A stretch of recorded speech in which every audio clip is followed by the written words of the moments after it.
Toàn cảnh vụ ám sát tổng thống Haiti, cảnh sát đã đấu súng ác liệt với nhóm sát thủ chuyên nghiệp. Ông Joe Biden kêu gọi điều tra vụ ám sát chấn động.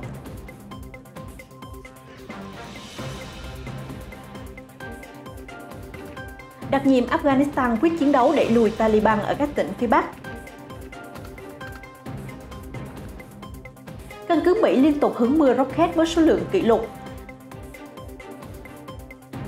Máy bay ném bom Nga tuần hành trên Biển Đen khi NATO tập trận.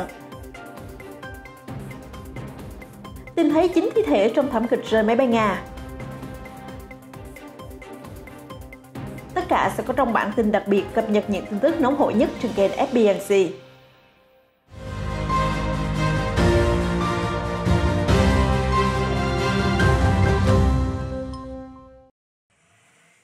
Tổng thống lâm thời Haiti kêu gọi người dân giữ bình tĩnh sau khi Tổng thống Jovenel Moïse bị ám sát tại nhà. Nước này đã ban hành tình trạng khẩn cấp 2 tuần, bắt đầu vào hôm qua ngày 7 tháng 7, chỉ vài giờ sau vụ ám sát. Cụ thể, ông Moïse bị một nhóm thủ phạm chưa rõ danh tính bắn tử vong ở tuổi 53 ngay tại nhà riêng thuộc thủ đô Port-au-Prince lúc 1 giờ sáng.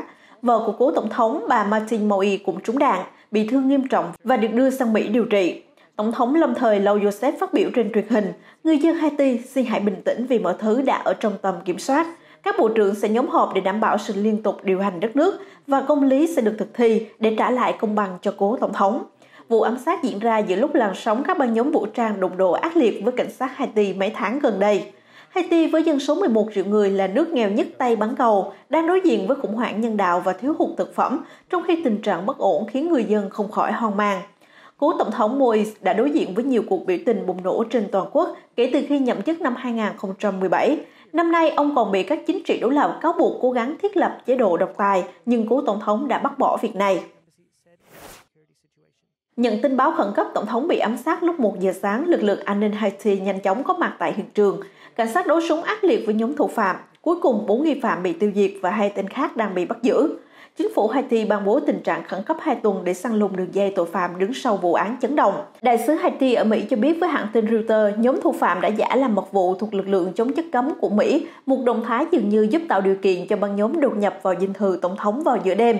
Tuy nhiên, sau đó giới chức Mỹ bác bỏ các thông tin này, kêu gọi điều tra sâu hơn. Cộng hòa Dominica đóng cửa biên giới với nước hàng xóm Haiti ngay trong hôm qua ngày 7 tháng 7 do vụ ám sát.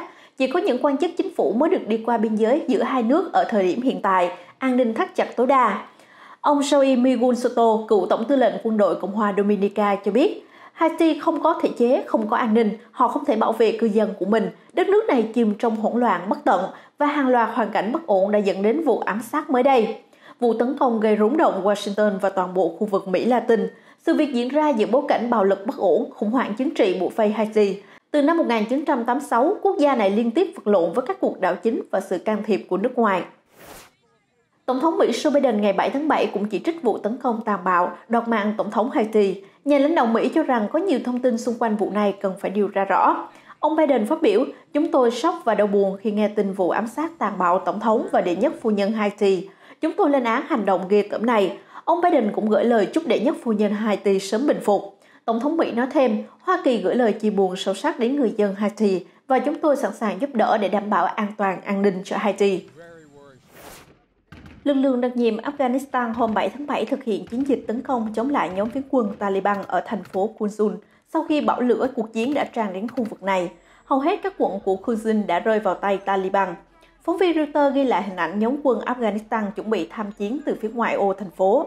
Kể từ khi Mỹ thông báo rút quân khỏi Afghanistan vào tháng 4 và đặt ra hạn chót hoàn thành trước ngày 11 tháng 9, bạo lực đã bùng phát mạnh mẽ trên khắp các thành phố Afghanistan. Taliban đang muốn giành quyền kiểm soát nhiều hơn nữa.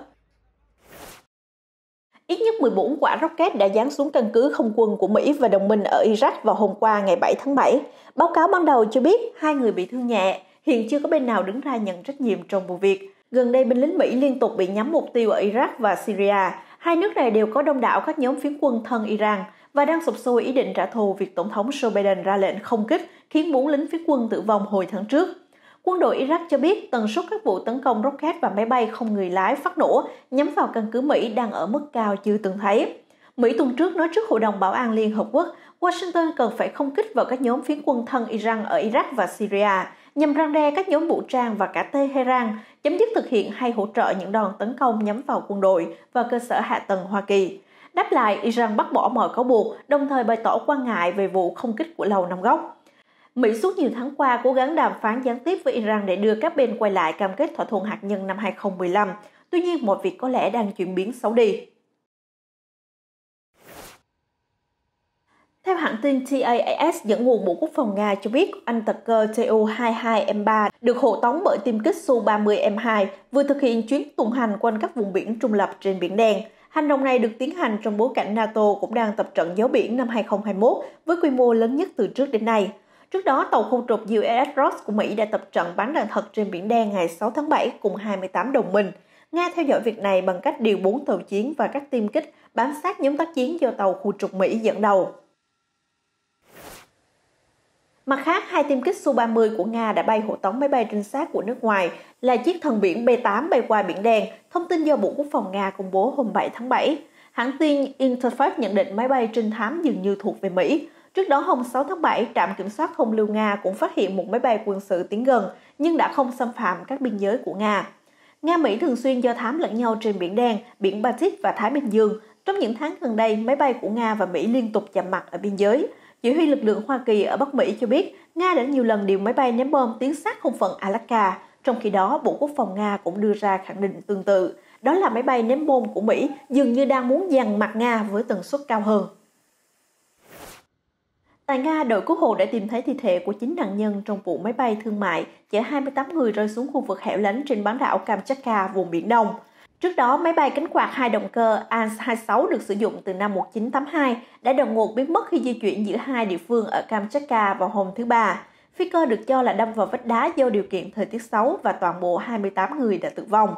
Vài giờ sau đó, nhóm cứu hộ đã phát hiện các mảnh vỡ máy bay trên biển Okhotsk. Đến hôm qua ngày 7 tháng 7, có 9 thi thể được tìm thấy. Theo cơ quan vùng của Bộ Khẩn cấp Nga cho biết, máy bay gặp nạn chở theo 6 thành viên phi hành đoàn và 22 hành khách, bao gồm 2 trẻ em. Một nhân chứng đã quay lại cảnh phát nổ trên tàu container ở neo. Neo tại cảng Dubai, cách tiểu vương quốc Ả Rập Thống Nhất vào đêm qua ngày 7 tháng 7. Văn phòng truyền thông Dubai xác nhận vụ việc xảy ra ở cảng Sebet Air, một trong những nút giao thông đường thủy lớn và quan trọng nhất Trung Đông. Cơ quan này nói thêm hỏa hoạn là một tai nạn bình thường và ngọn lửa đã được kiểm soát, không có thương vong về người. Tại hiện trường tòa chung cư sập đổ ở bang Florida, nhóm cứu hộ đã dành 15 phút mặc niệm các nạn nhân. Ngay trước đó, giới chức cho biết sau gần 2 tuần trôi qua, hy vọng tìm thấy người sống sót gần như bằng không. Đến hiện tại, đội cứu hộ tìm thấy thi thể của 54 nạn nhân dưới đống đổ nát, còn lại 86 người mất tích. Tuy nhiên, 86 người mất tích này có thể là số liệu chưa chính xác, bao gồm việc một số cư dân có lẽ không có mặt tại chung cư vào hôm xảy ra tai nạn, hoặc một số người đã bị đếm lặp đi lặp lại do nhầm lẫn trong lúc thống kê. Vì vậy, con số thương vong chính xác trong vụ sập nhà vẫn chưa có. Quỹ từ thiện Gates hôm 7 tháng 7 thông báo sau vụ ly hôn tốn nhiều giấy mực báo chí, quỹ từ thiện sẽ hoạt động với 2 đồng chủ tịch trong vòng 2 năm.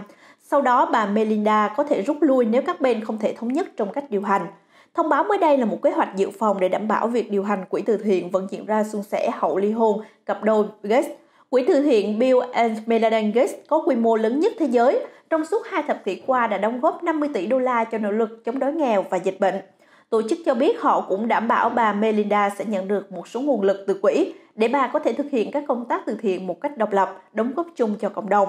Sau đó, tỷ phú Bill Gates sẽ có toàn quyền quản lý đối với quỹ Gates Foundation, từng được xem như đứa con thứ tư của cặp đôi quyền lực Bill và Melinda. Cặp đôi đã đệ đơn ly hôn vào tháng 5 sau 27 năm chung sống, tuy nhiên lúc họ cam kết sẽ tiếp tục cùng nhau thực hiện công việc từ thiện. Mặt khác, Bill và Melinda vào hôm thứ Tư đã thông báo góp thêm 15 tỷ đô la vào quỹ từ thiện, khoản tiền lớn nhất mà quỹ có được kể từ khi thành lập năm 2000. Chúng tôi sẽ cập nhật những sự kiện quốc tế mới nhất trong bản tin nóng phát sóng vào lúc 15 giờ hàng ngày trên kênh FBNC. Mời quý vị quan tâm đón theo dõi. Xin cảm ơn và tạm biệt, hẹn gặp lại.